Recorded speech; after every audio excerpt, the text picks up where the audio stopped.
ಬೇಕು.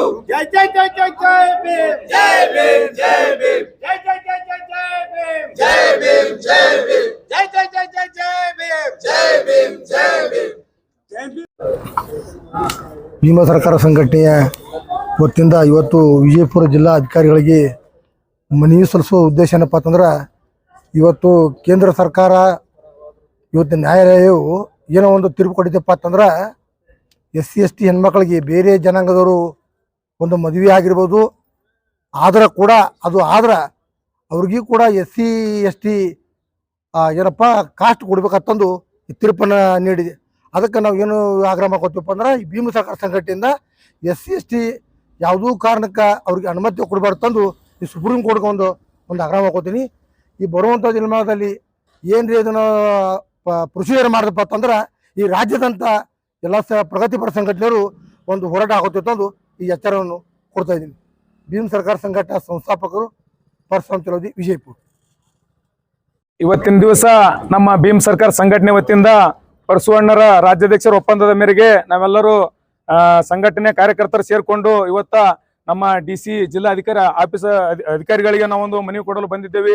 ಏತಕ್ಕಪ್ಪ ಅಂದ್ರೆ, ಇದು ಸಮಾಜಕ್ಕಾಗಿ, ನಮ್ಮ ದಲಿತ ಮಕ್ಕಳಿಗಾಗಿ, ದಲಿತ ಹೆಣ್ಣು ಮಕ್ಕಳಿಗಾಗಿ, ದಲಿತರಿಗಾಗಿ, ನಮ್ಮ ಹಿಂದುಳಿದ ಜನಗಳಿಗಾಗಿ ಒಂದು ಒಳ್ಳೆಯ ಉದ್ದೇಶವನ್ನು ಇಟ್ಕೊಂಡು ನಮ್ಮ ಭೀಮ್ ಸರ್ಕಾರ ರಾಜ್ಯ ಅಧ್ಯಕ್ಷರ ಒಪ್ಪಂದದ ಮೇರೆಗೆ ವಿಷಯ ಏನಪ್ಪಾ ಅಂದ್ರ, ಏನ್ ಸರ್ವೋಚ್ಚ ನ್ಯಾಯಾಲಯದಲ್ಲಿ ಇತ್ತೀಚಿನ ತೀರ್ಪದಲ್ಲಿ ತಂದೆ ಪರಿಶಿಷ್ಟ ಜಾತಿ ಅಲ್ದಿದ್ರು ತಾಯಿಗೆ ಪರಿಶಿಷ್ಟ ಜಾತಿ ಇದ್ರೆ ಜಾತಿ ಪ್ರಮಾಣ ಪತ್ರ ನೀಡಬೇಕಂತ ನೀಡಿರುವ ಆದೇಶವನ್ನು ನಾವು ಒಳಪಡಿಸಬೇಕಂತ ಕುರಿತು ನಾವು ಜಿಲ್ಲಾಧಿಕಾರಿಗಳು ಇವತ್ತು ಮನವಿ ಕೊಟ್ಟೇವಿ. ಜಿಲ್ಲಾಧಿಕಾರಿಗಳು ನಮಗೇನದ ಬಂದು ಮನವಿ ಸ್ವೀಕಾರ ಮಾಡಿ ಕೆಲವು ದಿನಗಳಲ್ಲಿ ನಿಮ್ಮ ನ್ಯಾಯ ಈಡೇರುವಂತೆ ನಾವು ಎಲ್ಲ ನೀವು ಸಂಬಂಧಪಟ್ಟ ಅಧಿಕಾರಿಗಳಿಗೆ ಹೇಳಿದ್ರೆ ಅವ್ರಿಗೆಲ್ಲ ನಾವೇನು ತಲುಪಿಸ್ತೀವಿ ಅಂತೇಳಿ ನಮ್ಗೆ ಭರವಸೆ ಮಾತು ಕೊಟ್ಟಿದಾರ. ಅದರಿಂದ ನಾವು ಇವತ್ತು ಭೀಮ್ ಸರ್ಕಾರ ವತಿಯಿಂದ 2 ಮಾತುಗಳನ್ನ ಆಡಿ ನನ್ನ 2 ಮಾತುಗಳನ್ನು ಮುಗಿಸ್ತೇನೆ.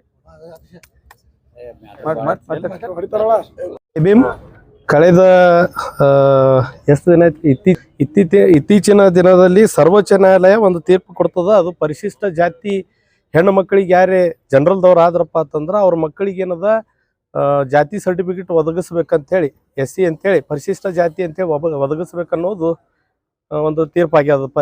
ಅದಕ್ಕೆ ಏನದ ನಾವು ವಿರೋಧ ವ್ಯಕ್ತಪಡಿಸ್ತೀವಿ. ಮುಂದಿನ ದಿನಮಾನದಾಗ ಅದು ಬಂದ್ ಆಗ್ಬೇಕು, ಇಲ್ಲಪ್ಪ ಅಂತ ರದ್ದುಪಡಿಸ್ಬೇಕು.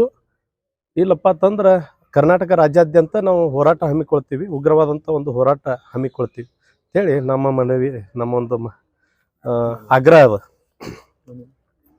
ಇತ್ತೀಚಿನ ತೀರ್ಪಿನಲ್ಲಿ ತಂದೆ ಪರಿಶಿಷ್ಟ ಜಾತಿ ಅಲ್ಲದಿದ್ರು ತಾಯಿಗೆ ಪರಿಶಿಷ್ಟ ಜಾತಿ ಇದ್ರೆ ಜಾತಿ ಪ್ರಮಾಣ ಪತ್ರ ನೀಡಬೇಕೆಂದು ನೀಡಿರುವ ಆದೇಶವನ್ನು ಫಾರ್ಮರೇಸಿಗೆ ಒಳಪಡಿಸುವ ಕುರಿತು ಮಾನ್ಯರೇ, ಮೇಲ್ಕಣಿಸಿದ ವಿಷಯಕ್ಕೆ ಸಂಬಂಧಿಸಿದಂತೆ ಕೇಳಿದ ಕೆಲವು ದಿನಗಳ ಹಿಂದೆ ಭಾರತ ಸರ್ವೋಚ್ಚ ನ್ಯಾಯಾಲಯದ ಪ್ರಕರಣ 1ರಲ್ಲಿ ತಂದೆ ಪರಿಶಿಷ್ಟ ಜಾತಿ ಅಲ್ಲದಿದ್ದರೂ ತಾಯಿ ಪರಿಶಿಷ್ಟ ಜಾತಿ ಆಗಿದ್ದರೆ ಶೈಕ್ಷಣಿಕ ಉದ್ದೇಶಕ್ಕಾಗಿ ಜಾತಿ ಪ್ರಮಾಣ ಒದಗಿಸಬೇಕೆಂದು ಆದೇಶ ನೀಡಿದ್ದು, ಇದರಿಂದ ಪರಿಶಿಷ್ಟ ಜಾತಿ ಜನರಿಗೆ ಅನ್ಯಾಯವಾಗುತ್ತಿದೆ. ಜೊತೆಗೆ ಸರ್ವೋಚ್ಚ ನ್ಯಾಯಾಲಯದ ಆದೇಶದ ದುರುಪಯೋಗ ಆಗಿರುವ ಸಾಧ್ಯತೆ ಇದ್ದು, ಸದರಿ ನ್ಯಾಯಾಲಯದ ಆದೇಶವನ್ನು ಪರಾಮರ್ಶೆ ಮಾಡಲು ರಾಜ್ಯ ಸರ್ಕಾರದಿಂದ ಕ್ರಮ ತೆಗೆದುಕೊಳ್ಳಬೇಕೆಂದು, ಭವಿಷ್ಯದಲ್ಲಿ ಪರಿಶಿಷ್ಟ ಜಾತಿ ಹೆಣ್ಣು ಮಕ್ಕಳಿಗೆ, ಪರಿಶಿಷ್ಟ ಜಾತಿ ಅಲ್ಲದ ಪುರುಷನಿಗೆ ಜನಿಸಿದ ಮಕ್ಕಳಿಗೆ ತಂದೆಯ ಆಸ್ತಿಯಲ್ಲಿ ಸರಿಪಾಲು ದೊರಕುವ ಹಾಗೆ ಅದರಂತೆ ಜನರಿಗೆ ಆಗುವ ಸಂಭವನೀಯ ಅನ್ಯಾಯವನ್ನು ತಡೆಗಟ್ಟಲು ಸುಪ್ರೀಂ ಕೋರ್ಟ್ಗೆ ಮನವರಿಕೆ ಮಾಡಿಕೊಟ್ಟು ಪರಿಶಿಷ್ಟ ಜಾತಿ ಮೀಸಲಾತಿಯ ದುರುಪಯೋಗವನ್ನು ತಡೆಗಟ್ಟಬೇಕೆಂದು ಮಾನ್ಯರಾದ ತಮ್ಮಲ್ಲಿ ಈ ಮೂಲಕ ವಿನಂತಿಸಿಕೊಳ್ಳುತ್ತೇವೆ. ಜೈ ಭೀಮ್.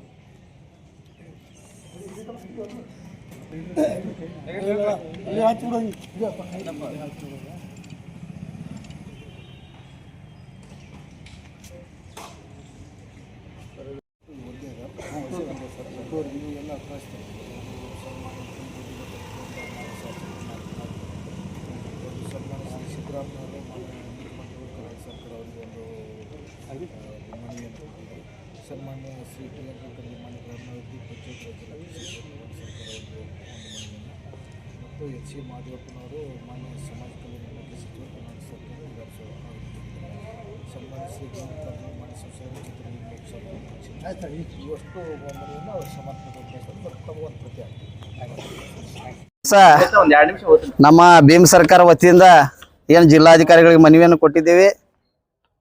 ಏನಪ್ಪಾ ಅಂತಂದ್ರೆ, ನಮ್ಮ SC ST ಹೆಣ್ಮಕ್ಳನ್ನ ಬೇರೆ ಜಾತಿಯವ್ರ ಮದುವೆ ಆದ್ರೆ ಅವ್ರಿಗೆ ಹುಡ್ತಕ್ಕಂಥ ಮಕ್ಕಳಿಗೆ SC ST ಅವರಿಗೆ ಯಾವುದೇ ಸವಲತ್ತುಗಳು ಸಿಗಬಾರ್ದು ಅಂತೇಳಿ ನಮ್ಮದು ಆದೇಶ ಇದೆ.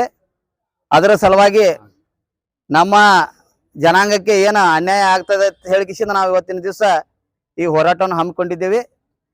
ಅದೇ ರೀತಿಯಾಗಿ ಬೇರೆ ಜಾತಿಯವರಿಗೆ ಯಾವುದೇ ಸವಲತ್ತು ಸಿಗಬಾರ್ದು. ಮತ್ತು ಏನು ಯಾವುದೇ ಸವಲತ್ತುಗಳು ನಮ್ಮ ಜನಕ್ಕೆ ಸಿಗಬೇಕಂತ ಹೇಳಿಕಿಸಿಂದ ನಾ ಇವತ್ತ ಈ ವೇದಿಕೆ ಮುಖಾಂತರ ಹೇಳ್ತೀನಿ. ಅಷ್ಟು ಹೇಳಿ 1-2 ಮಾತುಗಳನ್ನ ಮುಗಿಸ್ತೀನಿ.